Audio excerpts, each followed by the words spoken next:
जय हिंद दोस्तों, स्वागत है आपका आपके अपने मोस्ट यूट्यूब प्लेटफॉर्म पे।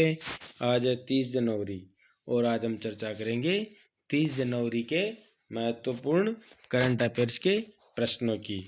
ठीक है, चलते हैं हमारे प्रश्नों की तरफ। उससे पहले कुछ महत्वपूर्ण तथ्य, एक नज़र महत्वपूर्ण तथ्यों पे।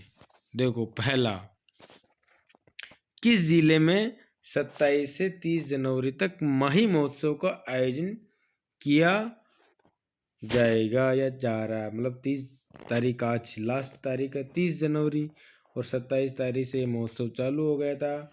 माही महोत्सव, कौन सा? माही महोत्सव का आयोजन किसका दोस्तों? माही महोत्सव का। तो ये कहाँ हो रहा है? बांसवाड़ा जिले में। कहाँ हो रहा है? बांसवाड़ा जिले में।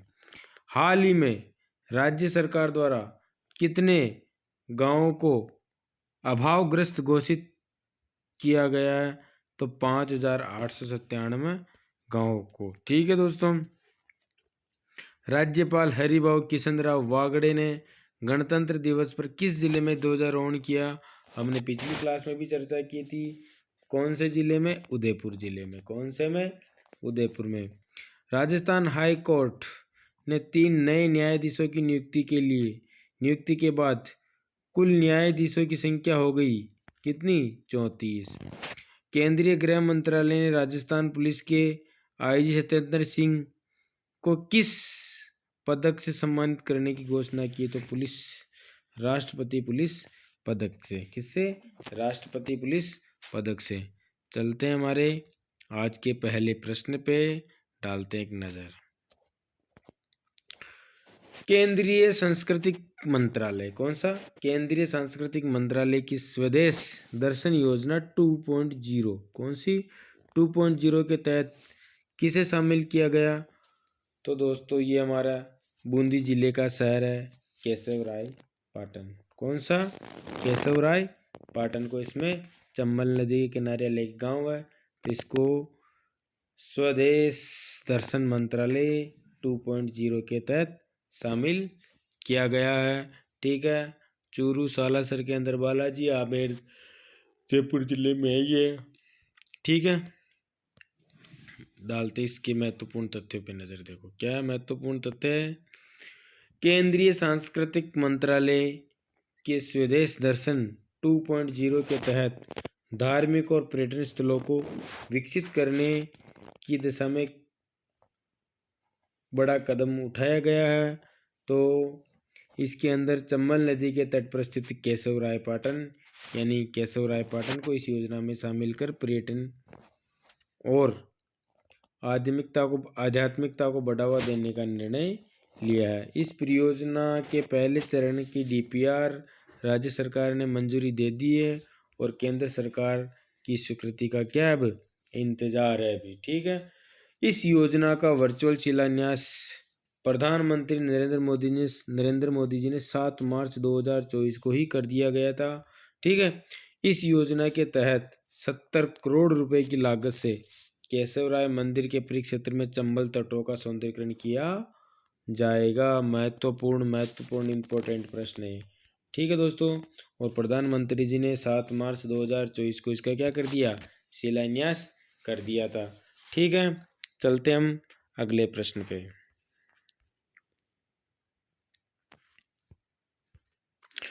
राजस्थान में जयपुर आर्ट वीक का 4था संस्करण कब से शुरू हुआ दोस्तों? तो ये शुरू हुआ 27 जनवरी से। कब से? 27 जनवरी से शुरू हुआ। देखो,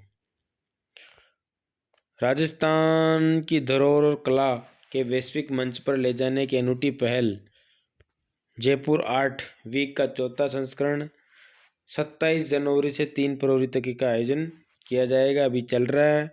इस साल की थीम आओ तो बेरो बाजे। क्या थीम क्या है? इसकी थीम है दोस्तों आओ तो बेरो बाजे पर आधारित है, जिसमें पारंपरिक और समकालीन कला का संगम देखने को मिलेगा। 30 से अधिक राष्ट्रीय व अंतर्राष्ट्रीय कलाकार अपनी कलाकृतियों के साथ साथ इस उत्सव में हिस्सा लेंगे। इनमें 10 से अधिक अंतर्राष्ट्रीय और 20 से अधिक भारतीय कलाकारों की भागीदारी शामिल है। ठीक है दोस्तों। तो देखो ये हमारी सांस्कृतिक धरोहर है। कला को वैश्विक मंच पर लाने के लिए एक महत्वपूर्ण आयोजन हो रहा है जो 27 जनवरी से 3 फरवरी के मध्य अभी चल रहा है। ठीक है, चलते हैं अगले प्रश्न पे कि राजस्थान इंटरनेशनल फिल्म फेस्टिवल क्या रिप 2025 में किसे प्राइड ऑफ राजस्थान अवार्ड दिया जाएगा? तो हमने पिछली क्लास में भी इसमें चर्चा की थी। कौन है? करणवीर वोरा। किसको दिया जाएगा दोस्तों? ये करणवीर वोरा, और करणवीर वोरा नवाजे गए। ठीक है, करणवीर वोरा। ठीक है, Rajasthan international film festival RIFF 2025 का आयोजन 1 से 5 फरवरी तक जोधपुर आइनॉक्स PVR और ऐतिहासिक मेहरानगढ़ के फोर्ट में किया जाएगा। रिप फिल्म क्लब की ओर से। ठीक है, थीम है panorama of cinema in Rajasthan. Panorama of cinema इन राजस्थान इसकी थीम रहेगी। ठीक है, रिप का आयोजन तीसरी बार हो रहा है जोधपुर में। कितनी बार? तीसरी बार जोधपुर में। और इस बार अवार्ड किनको दिया जा रहा है? करणवीर वोरा, जो कहाँ के निवासी? जोधपुर के निवासी है। ठीक है, अगला प्रश्न है राजस्थान में किस जिले की नाना छाबर को साहित्य पुरस्कार 2024-2025 प्रदान किया जाएगा? तो ये जोधपुर जिले की। कौन से जिले की? जोधपुर जिले की। देखो, नाना छाबर जोधपुर को साहित्य पुरस्कार 2024-2025 से नवाजा जाएगा। दोस्तों, हिंदी लेखिका संघ भोपाल में 30वें वार्षिक सम्मेलन में वर्ष 2024-2025 का साहित्य पुरस्कार डॉक्टर नीना छाबर को लघु कविता संग्रह का एक टुकड़ा धूप, कविता संग्रह क्या है इसकी? एक टुकड़ा धूप को देने की घोषणा की है।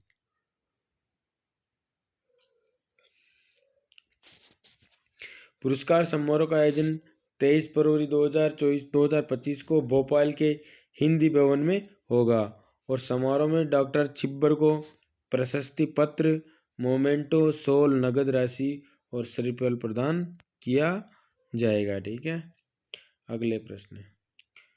हाल ही में किसे राष्ट्रपति वीरता पुरस्कार से सम्मानित किया गया दोस्तों?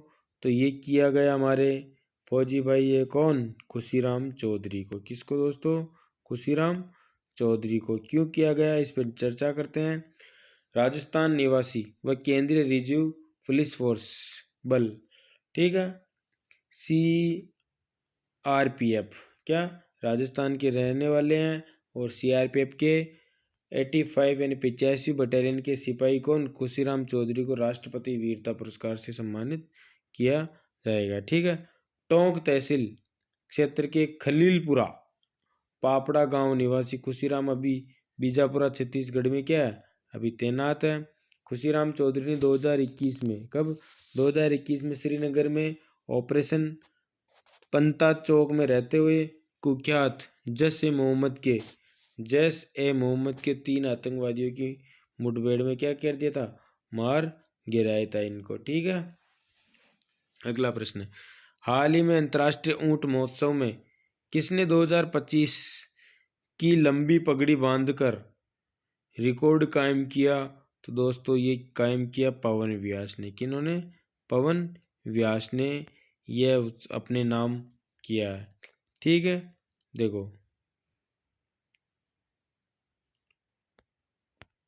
अंतर्राष्ट्रीय ऊंट महोत्सव भी 10 जनवरी को बीकानेर में शुरुआत हो गई थी। ये उत्सव 12 जनवरी तक चला था दोस्तों।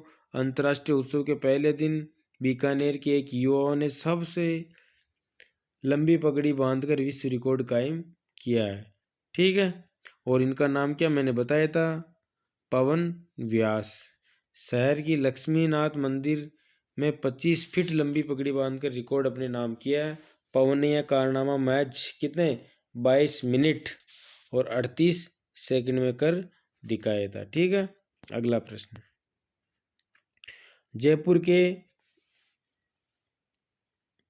राजस्थान के जयपुर में इंडिया स्टोन मार्ट का 13वां संस्करण कब आयोजित होगा? कब आयोजित होगा? कौन सा 13वां संस्करण? तो ये आयोजित होगा दोस्तों हमारा 5 से 8 फरवरी 2026 को। कब होगा? 5 से 8 फरवरी 2026 को इसका आयोजन होगा। ठीक है। राजस्थान में इंडिया स्टोन मार्ट 2026 का 13वां संस्करण 5 से 8 फरवरी 2026 को होगा। ठीक है। आयोजन राजस्थान इंटरनेशनल सेंटर जयपुर में रिको सीडोम व लघु उद्योग भारती के बीच MOU हुआ। ठीक है। उद्देश्य पत्थर उद्योग व विकास एवं औद्योगिक वैश्विक मंच प्रदान करना। ठीक है। 12वां स्टोन मार्ट 2024 का आयोजन जयपुर एग्जीबिशन का कन्वेंशन सेंटर सीतापुरा में 1 से 4 फरवरी 2024 तक हुआ था। ठीक है। अगला प्रश्न 26 से 28 जनवरी 2025 सांबर महोत्सव का आयोजन कहाँ किया गया? तो ये किया गया दोस्तों सांबर महोत्सव का आयोजन, है ना, मुख्य अतिथि थी हमारी उप मुख्यमंत्री दया कुमारी जी, और ये हुआ जयपुर के अंदर। कहाँ हुआ दोस्तों? जयपुर के अंदर इसका आयोजन हुआ। ठीक है। सांबर महोत्सव 2025 का आयोजन 26 से 28 जनवरी भी हुआ था। ठीक है। 11वां bird festival 2025 golden park Jaipur में 17 से 19 जनवरी 2025। राष्ट्रीय अंतर्राष्ट्रीय ऊंट महोत्सव बीकानेर 10 से 12 जनवरी 2025, जिसके अंदर आपको मैंने बताया था पवन व्यास ने सबसे लंबी पगड़ी 22 मिनट और 38 सेकंड में अपने नाम की थी।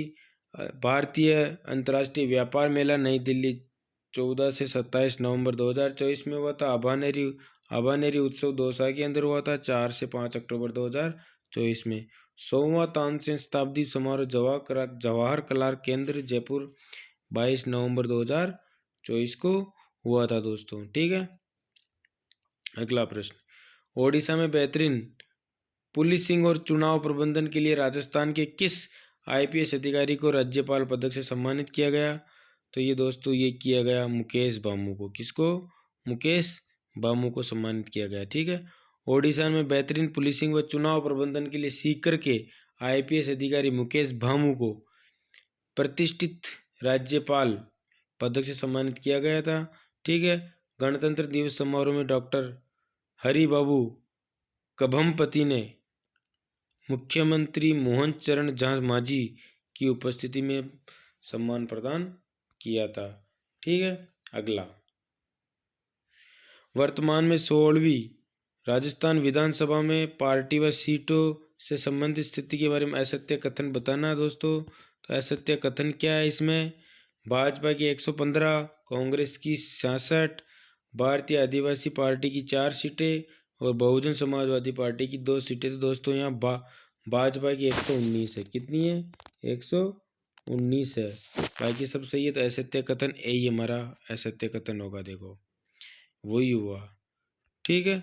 119 है भाजपा की, बाकी सब सेम है। ठीक है। राष्ट्रीय लोकदल की 1 है, निर्दलीय कितने? 8 है। ठीक है। हालांकि अब की बार हनुमान बेनीवाल जी की पार्टी सुनने पे रह गई। अब इंडिया GK के महत्वपूर्ण फैक्ट इन पे नज़र डाल देते हैं। ICI मीडिया पुरस्कार से हाल ही में किसे सम्मानित किया गया? तो हाल ही में किसे सम्मानित किया गया? दूरदर्शन। हाल ही में दूरदर्शन को इलेक्ट्रॉनिक मीडिया कैटेगरी में मतदाता जागरूकता के लिए ICI मीडिया पुरस्कार से सम्मानित किया गया। ठीक है। यह पुरस्कार चुनाव का पर्व देश का गर्व, चुनाव का पर्व और देश का गर्व नामक उनके व्यापक अभियान के लिए दिया गया, जिसमें सूचित मतदान के महत्व पर जोर दिया गया है। ठीक है। अगला यूनिफॉर्म सिविल कोड लागू करने वाला आज़ाद भारत का पहला राज्य कौन सा है? तो ये उत्तराखंड। कौन सा राज्य? उत्तराखंड। 27 जनवरी 2025 को यूनिफॉर्म सिविल कोड UCC लागू करने का ऐतिहासिक कदम उठाया है, जिसमें यह भारत का पहला राज्य बन गया है। ऑस्ट्रेलियन ओपन 2025 पुरुष एकल खिताब किसने जीता? यानिक सिनर ने, इटली के रहने वाले। ठीक है। किस शहर को वेटलैंड मान्यता प्राप्त शहरी की सूची में शामिल किया गया? दोस्तों ये हमारे राजस्थान का उदयपुर और MP का इंदौर। नीति आयोग के प्रथम वित्तीय स्वास्थ्य सूचकांक में कौन सा राज्य है? पहले राजस्थान पर है उड़ीसा। आईसीसी मेन, ठीक है, international cricket control men's T20 cricket of the year 2025 किसे चुना गया मेंस के अंदर? तो ये चुना गया अर्शदीप सिंह को। किसको? अर्शदीप सिंह को। केंद्र सरकार ने कितने वीरता, गैलेंट्री और सेवा पदक, सर्विस मेडल की घोषणा की? तो 942। भारत का सबसे पुराना पुस्तक मेला, बोर्ड मेला कहाँ आयोजित किया जाएगा? कोलकाता के अंदर। FICCI फ्रेम के ब्रांड एम्बेसडर किने बनाया? आयुष्मान खुराना को। ठीक है, तो ये आज के हमारे महत्वपूर्ण प्रश्न थे, इन पे हमने नज़र की। लगातार हमारे चैनल से जुड़े रहिए, आपको करंट अफेयर्स के महत्वपूर्ण प्रश्न आपके तक पहुँचते रहेंगे। जय हिंद, धन्यवाद, राम राम सा।